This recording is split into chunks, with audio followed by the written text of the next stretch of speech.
If you've been following me for a while, you might know that the Letters of Enchantment duology, which is Divine Rivals and Ruthless Vows, is one of my favorite duologies. So when Wild Reverence came out, I needed this book ASAP. I needed it in my hands on release day to start reading it. Wild Reverence is actually a prequel to Divine Rivals and Ruthless Vows. If you know anything about those books, there is this war going on with the gods, but we are following mortals. But in this prequel, we are following a goddess. And it's just really interesting because we get to see all these other gods and goddesses and the ones that have to do with the war that we see in Divine Rivals. Basically, this book follows Matilda, and she is born from a goddess of Underling, but her father is a Skyward. So Matilda, even though she isn't given like an insane power, she is a herald for the gods, so basically like a messenger between realms, whether it's skywards to underlings to the mortal realm. But because she is half skyward and half underling, she basically gets claimed to both. And there is a mortal boy,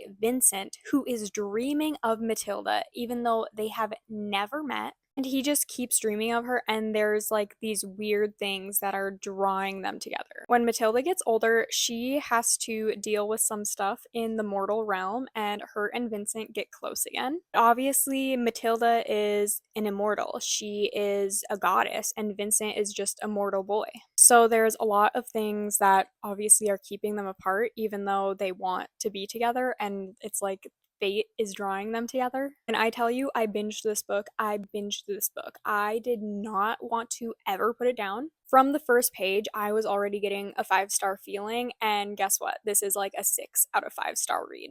Absolutely beautiful, so atmospheric, so immersive, like the way that I literally felt like I was Matilda, dealing with all these things with gods and goddesses, dealing with the mortals and what's going on with them. It was so interesting to get a backstory on the world and what's happening that we see in Divine Rivals. And immediately after finishing this book, I wanted to reread Divine Rivals and Ruthless Vows because the epilogue of this, if you love the Letters of Enchantment duology, the epilogue alone, I feel like, will have you so emotional. And I love how on the front it says, "True love is more divine than any ruthless god." Like, come on. I loved the storytelling. I loved the plot, like following Matilda through situations with other gods and goddesses. I loved the romance. I loved it all.